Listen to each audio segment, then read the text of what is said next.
क्या ऐसी चीज़ थी गाँव में जो आपको बहुत ज़्यादा अच्छी लगी, बहुत ज़्यादा पसंद आई? तो कहीं विकास भी होता है पर कुछ लोगों का विनाश भी होता कि है। छतरपुर के गांधी आश्रम से आप कैसे जुड़ी और यहाँ आप कितने वर्षों से हैं?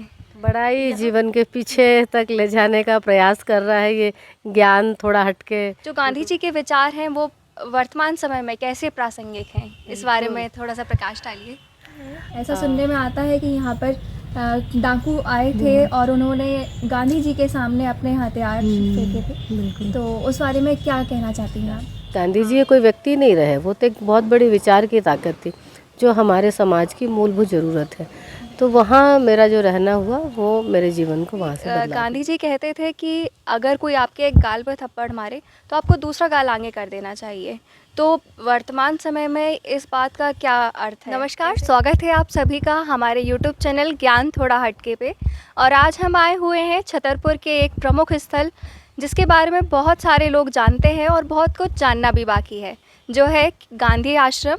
और यहाँ आज हम मिलेंगे दीदी से, जानेंगे उनसे उनके जीवन के बारे में, साथ ही गांधी आश्रम के बारे में, यहाँ से जुड़ी अन्य जानकारियों के बारे में। तो नमस्कार दीदी, बहुत बहुत स्वागत है आपका हमारे यूट्यूब चैनल पे। नमस्ते सभी यूट्यूब साथियों को मेरा नमस्ते सलाम। दीदी, सबसे पहले हम आपका नाम जानना चाहेंगे कि आप अपने हमारे दर्शकों को अपना नाम बताइए। मेरा नाम दमयंती है और मैं छतरपुर के गांधी स्मारक निधि में ही रहती हूँ। दीदी, सबसे पहले आपके जीवन के थोड़े कुछ समय पहले जाते हैं, आपके सफ़र की शुरुआत, आपकी शिक्षा दीक्षा कहाँ से हुई उसके बारे में जानना चाहेंगे। बड़ा ही जीवन के पीछे तक ले जाने का प्रयास कर रहा है ये ज्ञान थोड़ा हटके यूट्यूब चैनल। मैं इसके सभी साथियों को बहुत शुक्रिया और धन्यवाद देना चाहती हूँ जो इन लोग यहाँ तक आए। मेरा जीवन का थोड़ा यदि पीछे देखेंगे तो हम सब सामान्य एक इंसान की तरह होते हैं, पर मेरा जन्म हुआ था, हम उड़ीसा से हैं, तो मेरे माता पिता उड़िया होने के कारण मेरा पैदाइश उड़ीसा में हुई थी। पर पिताजी आर्मी में होने के कारण वो उनका जब पोस्टिंग जबलपुर हुआ तो मैं उस समय बहुत छोटी थी, तो मैं भाई बहनों में छोटे होने के कारण हमारे पिताजी ने सब बच्चों को लेकर जबलपुर आ गए थे। तो जो स्कूली शिक्षा है और कॉलेज की जो शिक्षा है वो पूरी जबलपुर में ही हुई है। और मैंने जिस शिक्षा में पढ़ाई की है वो कमर्शियल आर्ट था मेरा फाइनल मास्टर करने का सब्जेक्ट। और जैसा परिवार में होता है कि पढ़ाई करने के बाद अच्छे करियर के लिए सबको नौकरी करनी है, तो मैंने भी बहुत सारी नौकरियों के लिए अप्लाई किया और अंत में मेरे को भी जॉब मिला था नवोदय स्कूल में एज ए टीचर के उसमें। तो मेरी पोस्टिंग थी गोलाघाट असम में। पर एक होता है कि कई लोगों को बहुत नौकरी करने की एक इच्छा होती है, पर उसमें से कुछ ऐसे भी बच्चे होंगे मुझ जैसे जिनको लगता है कि नौकरी नहीं करनी है, पर एक कम उम्र में बहुत क्लियर नहीं होता है कि नौकरी नहीं करनी है तो क्या करना है। पर जैसे हम कभी कभी छोड़ते हैं, ये तो भगवान या खुदा ही जानता है कि वो हमसे क्या करा ले। तो बस ऐसा ही मान लीजिए कि मुझे नौकरी बहुत नहीं करनी थी और मैंने फिर उस नौकरी को छोड़ा। पर छोड़ने के बाद एक लंबा समय तक मैं बहुत अलग अलग जगह घूमती रही, क्योंकि हमारी परवरिश हुई थी शहरी कल्चर में, तो हम शहर को ही जानते थे, कभी गांव को देखा नहीं था, कभी स्लम को जाना नहीं था। तो इस तरीके से हमारा जीवन चला। तो गांव को जानने का ऐसा रहा कि जब मैं नौकरी छोड़ के जबलपुर आई तब नर्मदा बचाओ आंदोलन का मूवमेंट चल रहा था। वहाँ मेधा पाटकर ताई थी, उनके साथ मेरा जुड़ना हुआ, जिनके कारण मैंने आंदोलन क्या होते हैं उनको समझा, समाज में उसका क्या योगदान होता है उसको जाना, और गांव को देखने का मौका मिला। जो सारे गांव बहुत बड़े डैम बनने के कारण विकास की भागदौड़ में बिल्कुल पानी में डूब जाते हैं, तो कहीं विकास भी होता है पर कुछ लोगों का विनाश भी होता है। तो ये बहुत करीब से मुझे देखने और जानने का मौका मिला है। तो उसके बाद इस तरीके सिलसिला चलता गया और आगे बढ़ते गए। मैं एक एक्शन एड की फ़ेलोशिप में काम कर रही थी और उस फेलोशिप के तहत मुझे महिलाओं के मुद्दों पर कुछ पेपर प्रेजेंट करने के लिए नागपुर जाने का मौका मिला। तो सहज ही जैसे प्रोग्राम होने के बाद लोग कहते कि पास में सेवाग्राम आश्रम है, चलो अपन लोग घूमने चलेंगे। पर मुझे नहीं पता था कि वो आश्रम जो गांधी जी का है, जहाँ पर भारत छोड़ो आंदोलन के पहले गांधी जी वहाँ रहते थे, वो मेरे लिए इतना बदलाव की कड़ी बनेगा। तो मैंने सहज ही आश्रम घूमते घूमते लगा कि मैं कुछ दिन यहाँ के रहना चाहती हूँ। तो जब वहाँ पर रहते थे काका लोग रहते थे, मैंने उनसे कहा, मालती ताई से, राम भाऊ काका से, कि काका हम यहाँ के रहना चाहते हैं। तो उनको लगा कि ठीक है, ये एनजीओ में काम करने वाले स्टूडेंट हैं, चाहते हैं, तो उन्होंने कहा आइएगा। पर मैं ठीक 13 दिन के बाद में सेवाग्राम आश्रम चली गई थी। फिर वहाँ पर मैं 3 साढ़े 3 साल कंटिन्यू उस आश्रम में रही। मतलब तब फिर मैंने सारी नौकरियाँ छोड़ दिया था और अपने आप को समझने के लिए, ऐसा समझ सकते हैं कि मैं वहाँ रह गई। तो वो जो बहुत गहरा परिवर्तन जो मेरी ज़िंदगी में आया, जिसको मैं कहती हूँ कि सेवाग्राम आश्रम ने मेरी ज़िंदगी के लिए पावर हाउस का काम किया है, जिसने मेरे थॉट विचार को बदला, जिसने सोचने समझने का तरीका बदला और गांधी जी को समझने का। गांधी जी कोई व्यक्ति नहीं रहे, वो तो एक बहुत बड़ी विचार की ताकत थी जो हमारे समाज की मूलभूत ज़रूरत है। तो वहाँ मेरा जो रहना हुआ वो मेरे जीवन को वहाँ से बदलाव की कड़ी मिली। आपने अभी बताया कि आपने बहुत सारे गाँव को देखा, गाँव में किस तरीके से जीवन यापन होता है, कैसी स्थिति होती है उसको देखा, तो उसके बारे में आप क्या, आपके विचार हैं कि आपने क्या ऐसी चीज़ थी गाँव में जो आपको बहुत ज़्यादा अच्छी लगी, बहुत ज़्यादा पसंद आई? गांव बहुत अच्छी लगी क्योंकि सारी गांव से ही मूलभूत ज़रूरतें हमारी पूरी होती है, इसलिए गांव तो हमें अच्छे लगते ही हैं। क्योंकि आपको जो कुछ भी ज़रूरत है जीवन यापन के लिए वो गांव में उपलब्ध है, इसलिए मुझे गांव बहुत अच्छे लगते हैं। पर जब हम विकास का काम करते हैं तो हमको ये ध्यान रखना चाहिए कि हमारे गाँव भी बरकरार रहे और विकास भी हो। पर विकास करने का भी एक मापदंड होना चाहिए, इतना ज़्यादा नहीं विकास की तरफ जाना चाहिए कि जो मनुष्य जो मुख्य धारा का है वो टूट जाए। तो उस तरीके का देखते हैं तो फिर दुख होता है कि जो बड़ी बड़ी व्यवस्थाएं हैं वो छोटी छोटी चीज़ों को बहुत तोड़ देती है। तो ये तकलीफ़ भी होती है और थोड़ा विकास होता है तो थोड़ी खुशियाँ भी मिलती है। पर बार बार जो गांधी जी की एक बात थी कि विकास ऐसा होना चाहिए जो विनाश की कगार में नहीं होना चाहिए।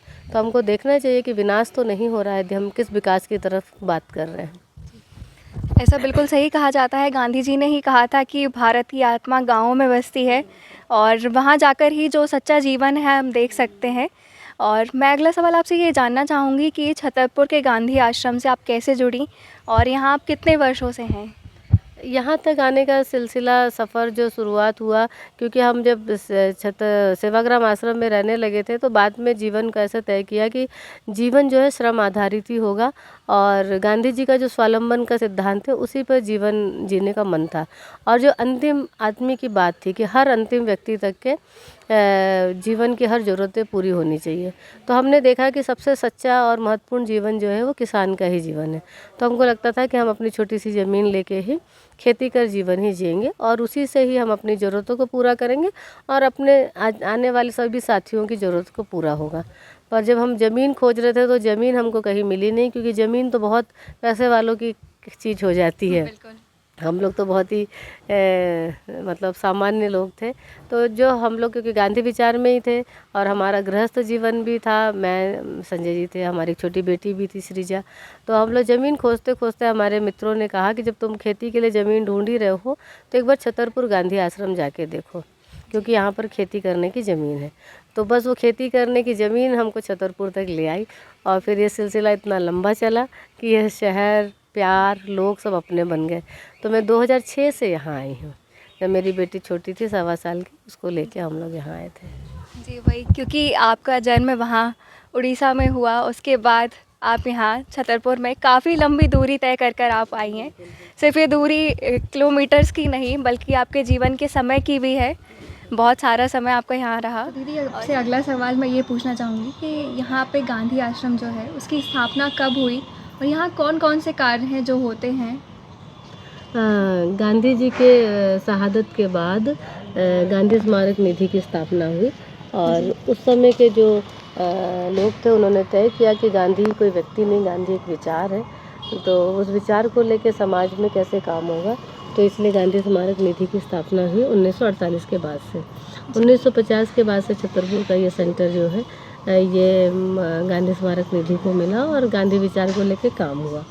तो गांधी विचार के जो सारे काम हैं, समता का, समानता का, ऊंच नीच से हटके मनुष्य केंद्र बिंदु में रहने का, सर्वधर्म सम्मान करने का, महिला शिक्षा को लेके, मतलब मनुष्य है, महिला भी एक इंसान है, इसको लेके सारे जो काम होते हैं, ऐसे लेके जो गांधी विचार है, छुआछूत से हटके धर्म की कोई लड़ाई नहीं होना चाहिए, क्योंकि मनुष्य के बीच में क्या भेदभाव हो सकता है। बिल्कुल, क्योंकि यहाँ पर आते ही मैंने देखा कि बहुत सारी चीज़ें हैं जो यहाँ पर चल रही हैं, बहुत सारे लोग हैं जो अपने अपने कामों में लगे हुए हैं और साथ ही जहाँ अभी हम फ़िलहाल बैठे हुए हैं वहाँ पर जो ठंडी हवा मिल रही है वो ऐसा बिल्कुल लगता है कि हम यहाँ पे प्रकृति से बहुत ज़्यादा जुड़े हुए हैं। तो मैं अगला सवाल आपसे यही करना चाहूँगी कि यहाँ पर लोगों का जीवन यापन जो है उसके लिए वो कौन कौन से कार्य करते हैं? देखिए, सारा मामला श्रम से जुड़ा हुआ है। आप बिल्कुल। चाहते हैं कि चीज़ें सुंदर हो तो आपको मेहनत करनी पड़ेगी और कुछ हिस्से का शरीर श्रम करने की बहुत ज़रूरत है। हमें डॉक्टर कहे कि आप साइकिलिंग करो या आप घूमने जाओ, इससे अच्छा हम अपने रूटीन में ही उस काम को ले आएँ जिससे हमारे शरीर का श्रम होना चाहिए। ऐसा मानना चाहिए कि शरीर भी एक गाड़ी है, यदि गाड़ी को चलाओगे ही नहीं तो फिर तो जंक लग ही जाना है। बिल्कुल। तो इसलिए इस गाड़ी को चलायमान रखने के लिए श्रम आधारित यहाँ जीवन है। और सबसे अच्छी है यहाँ पर जैविक खेती है, तो जिसको बहुत रुचि है कि मुझे खेती में कुछ काम करना है तो वो आके खेती में काम कर सकते हैं। किसी को लगता है कि हमको पशुपालन में काम करना है तो आप देखते हैं एक अच्छी देशज गौशाला है। उसका पर्पज़ ये है कि हमारे देश का ही पशुधन कैसे समृद्ध हो सके, उसको लेके प्रयास है। बहुत कम गायों से बहुत गायों की गौशाला हुई है। ये जब 2006 में आए तो यहाँ मात्र 3 गाय थी और आज आप देखते हैं जब उसके अंदर तो 55 से 60 गाय की वो गौशाला है। और उसमें देख रहे हैं कि किस तरीके से नस्ल सुधार हो रहा है। जो केन की गाय थी, केन काटा गाय, क्योंकि यहाँ केन नदी है पास में, जी। तो बुंदेलखंड में केन की ही गाय कहते हैं। वो गाय धीरे धीरे गिर में कैसे कन्वर्ट हो रही हैं, उसका रीज़न ये है कि गौ संवर्धन का काम होना चाहिए। क्योंकि जब गाय अच्छी होंगी तो सबका मन करता है कि गाय को हम अपने पास रखें, नहीं तो फिर गाय देखिए सड़कों पे ही आप देखते हैं। तो जो बहुत सारे प्रश्न चिन्ह उठता है कि क्यों लोग छोड़ दे रहे हैं, उसके पीछे भी यही कारण है कि ज़रूरत के हिसाब का लोग लेते हैं और फिर छोड़ देते हैं। ऐसा कहा जाता है कि समय के साथ हर चीज़ में बदलाव होते हैं, तो जिस प्रकार से गांधी जी के जो विचार उस समय थे, वो आज के समय में क्या उनमें कुछ बदलाव हुआ है, या जो गांधी जी के विचार हैं वो वर्तमान समय में कैसे प्रासंगिक हैं? इस बारे में थोड़ा सा प्रकाश डालिए। कैसे कहें, गांधी जी के विचार ही समाज की ताकत है। गांधी जी के विचार आज भी उतने ही प्रासंगिक हैं जितने उस समय रहे होंगे, और उससे ज़्यादा प्रासंगिक आज है। आज इतनी ज़्यादा ज़रूरत है गांधी विचार की, क्योंकि आप जब गांधी विचार में जाते हैं और समझते हैं तो उसमें डूबते जाते हैं। पर मैं कहूँगी कि गांधी विचार को समझने के लिए गांधी जी को समझना पड़ेगा। जैसे आज आप इंटरव्यू लेके हमारे बैकग्राउंड में जाना चाहती है, तो मैं चाहती हूँ कि सारे युवा साथी लोग गांधी जी को समझने के लिए उनके पीछे जाके उनको देखें, इतिहास जो है उनका देखें। सिर्फ मोबाइल देख के 2 शब्द में गाली दे के बहुत घोर अन्याय जीवन में ना करें। बहुत प्यार करें अपने राष्ट्रपिता महात्मा गांधी जी से और उनके जीवन परिचय को अवश्य पढ़ें। और आप का जो प्रश्न है कि आज भी क्यों रिलेवेंट है गांधी विचार, तो आप ये समझ लीजिए कि किसको सत्य अच्छा नहीं लगता, किसको प्यार अच्छा नहीं लगता, किसको सम्मान पसंद नहीं है। इवन एक काम करने वाला जो मज़दूर है वो भी चाहता है कि मैं एक इंसान हूँ, मेरे साथ भी आप वही व्यवहार करो जो अपने साथ पसंद करते हो। तो प्यार तो हर किसी को पसंद है। गांधी जी की जो अहिंसा की बात है, कौन चाहेगा मारपीट, ना आप चाहोगे ना मैं चाहूँगी। खून खराबा किसी को पसंद नहीं है। इवन गांधी जी तो उस हद तक जाते हैं कि हमको हिंसा मतलब अपने शब्दों से भी नहीं होनी चाहिए, अपने व्यवहार से भी नहीं होनी चाहिए, अपने आचरण से भी नहीं होनी चाहिए। उस मतलब बात करते हैं गांधी जी, तो समझना चाहिए कि वो किस श्रेष्ठ अहिंसा की बात करते हैं। और आप देखिए ना, 2 अक्टूबर जो गांधी जयंती का दिन है, उनका जन्मदिन विश्व अहिंसा दिवस के रूप में मनाया जाता है। तो ये बहुत हमारे देश के लिए, हमारे हर व्यक्ति के लिए गौरव की बात है। हम इस देश को छोड़ के कहीं भी जाते हैं तो हम जाने जाते हैं कि हम गांधी के देश के लोग हैं। तो बहुत उनके जीवन का त्याग है, उसको समझना चाहिए। और गांधी जी कोई कमज़ोर व्यक्ति नहीं थे। वो अपने ज़माने में आप समझ लीजिए एक बैरिस्टर पढ़ाई लिखाई किए और अपने परिवार से भी उतने संपन्न थे जो उनके माता पिता ने उनको ये पढ़ाई कराई और विलायत तक वो जाके पढ़ के आए। जैसे आज हमारे बच्चे विदेश जाते तो हम बहुत प्राउड करते हैं। तो आप ये समझ लीजिए यदि वो चाहते तो वो अपना परिवार, अपनी पत्नी, अपने बच्चों के साथ भी रह सकते थे, पर उन्होंने इस देश की 200 साल की इतनी भयंकर गुलामियत से हम सबको मुक्त किया, जिसके कारण हम सब खुली हवा में आज सांस लेते हैं, बैठते हैं। इसीलिए हमें बहुत प्यार और सम्मान करना चाहिए, गांधी विचार से करना चाहिए, व्यक्ति की कोई बात ही नहीं है। तो आप ये समझ लीजिए कि वो विचार कैसे उनके अंदर परिवर्तन लाया। तो हर इंसान के अंदर गांधी है, आपको अपने गांधी को खोजने की ज़रूरत है। हर व्यक्ति चाहेगा जहाँ प्यार है वहाँ गांधी है, जहाँ भेदभाव नहीं है वहाँ गांधी है, जहाँ मनुष्यता है वहाँ गांधी है, जहाँ धर्म के लिए प्यार है वहाँ गांधी है। तो गांधी आपको हर जगह दिखाई देगा जहाँ ऐसी बातें होगी। जहाँ हम एनवायरनमेंट की बात करते वहाँ गांधी है। गांधी कहते थे कि मशीनरी हमको चाहिए, पर वैसी मशीनरी चाहिए जिससे बहुत अति नुकसान ना हो। इतनी मशीनरी ज़रूर होना चाहिए छोटे छोटे कामों के लिए। तो कोई मशीन के विरोधी नहीं थे या आज की आधुनिक व्यवस्था के विरोधी नहीं थे, पर हम जो आधुनिकता चाह रहे हैं वो कितनी चाहिए उसकी एक सीमा होनी चाहिए। गांधी जी की एक बात हर समय आती है कि इस संसार में इतना सब कुछ है जो हर व्यक्ति की ज़रूरत पूरी कर सकता है, पर यदि एक व्यक्ति की चाहत पूरी नहीं हो सकती है। इसे मनुष्य को अपनी ज़रूरतों को पहचानना चाहिए और ज़रूरत के हिसाब से उसको अपने जीवन यापन करना चाहिए। उससे वो खुद भी खुश रहेगा, बहुत संतोषी रहेगा और अपने कारण वो दूसरों को भी बहुत सुकून और संतोष देगा। जब वो मध्य में यदि केंद्र में मनुष्य ठीक से रहेगा तो ज़रूर है कि उसका आजू बाजू वाला जितना समाज है, परिवार है, पर्यावरण है, सब बेहतर रहेगा। तो मनुष्य को उस विचार की तरफ जाना चाहिए।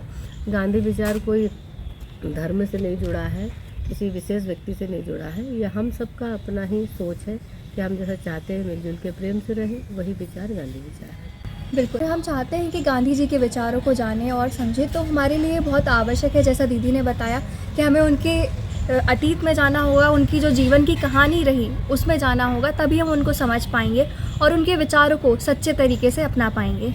दीदी, यहाँ के आश्रम की एक कहानी है, ऐसा सुनने में आता है कि यहाँ पर डाकू आए थे और उन्होंने गांधी जी के सामने अपने हथियार फेंके थे, तो उस बारे में क्या कहना चाहती हैं आप?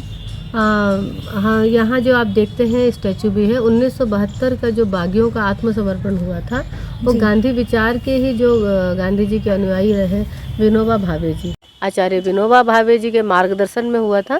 पर विनोबा भावे जी ने ये यात्रा शुरू की थी पोचमपल्ली से, जहाँ पर बहुत ज़्यादा अभाव था और लोग खून खराबा के लिए खड़े थे। तब विनोबा जी ने कहा कि यदि मांगने से बात बनती है तो मारने की क्या ज़रूरत है। तब उन्होंने लोगों से आह्वान किया कि जिसके पास भी आवश्यकता से अधिक ज़मीन है वो ज़मीन दे, और एक बहुत बड़ा भूदान आंदोलन हुआ। आप इसको कभी पीछे जाके पढ़िएगा तब आप समझ पाएंगे कि भूदान आंदोलन क्या था। और बाद में हमारे यहाँ का महोबा जो था जिलादान हुआ था, पूरा यहाँ पर मिला था विनोबा जी को।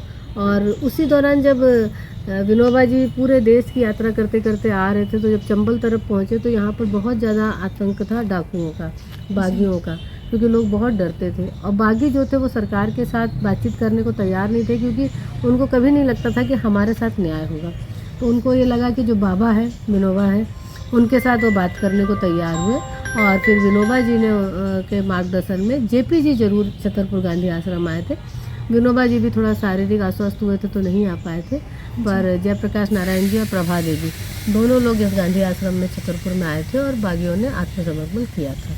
और जब यहाँ बहुत इस आश्रम के अंदर भीड़ हो गई थी तो वो समर्पण करने के लिए अपने छतरपुर का जो स्टेडियम है वहाँ पर हुआ था। ये बहुत ही ऐतिहासिक स्थल है इस विषय से भी, और इस इतिहास को आज की युवा पीढ़ी को समझना चाहिए कि कितने बड़े बड़े काम हमारे जो पूर्वज हैं, हमारे जो सेनानी लोगों ने यहाँ पर किए हैं, उसको ध्यान देना चाहिए और खूब मान सम्मान करना चाहिए। और सच बात है कि जो अतीत है उसको ज़रूर जाके पीछे लोगों को पढ़ना चाहिए। जैसे हम किसी से इंटरव्यू लेते हैं तो हम जानते हैं कि आपकी जर्नी कैसे शुरू हुई और आप इस मुकाम तक कैसे पहुँचे।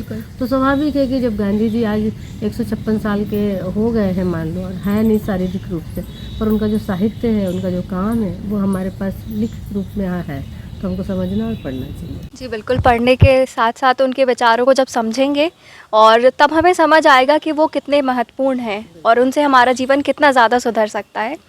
दीदी, गांधी जी कहते थे कि अगर कोई आपके एक गाल पर थप्पड़ मारे तो आपको दूसरा गाल आगे कर देना चाहिए। तो वर्तमान समय में इस बात का क्या अर्थ है, कैसे मतलब लोग इस चीज़ को अपना सकते हैं? क्योंकि आजकल ये होता है ना कि कोई किसी ने आपको एक सुनाई तो आप उसको 4 सुना के जाएंगे, ऐसा।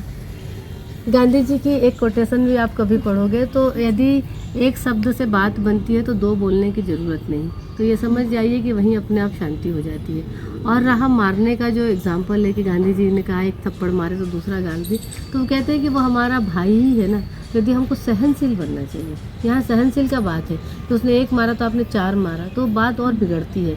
इसलिए थोड़ा यदि हम सहन कर लेंगे तो उससे बहुत बात बिगड़ती नहीं है, और जिसने मारा है वो बाद में समझ जाता है कि ये मेरी भी भूल है, तो वो स्वीकार करता है। तो इसीलिए हमको बहुत ज़्यादा ये नहीं कि किसी ने कहा और हमको 10 कह के अरे हम नहीं कहेंगे तो हम कमज़ोर कहलाएंगे, ये नहीं मानना चाहिए। आप नहीं कह के आप ज़्यादा बड़े कहलाएंगे, तो बड़प्पन अपना नहीं खोना चाहिए और इस बात को ध्यान रखना चाहिए। बिल्कुल, अगर धैर्य रखेंगे तो उससे हम किसी भी बिगड़ी हुई बात को बना सकते हैं। बिल्कुल। तो दीदी, मेरा अंतिम सवाल आपसे यही है कि आप हमारे जो दर्शक हैं, जो हमें देख रहे हैं, हमारे युवा हैं, उनको क्या संदेश देना चाहेंगी?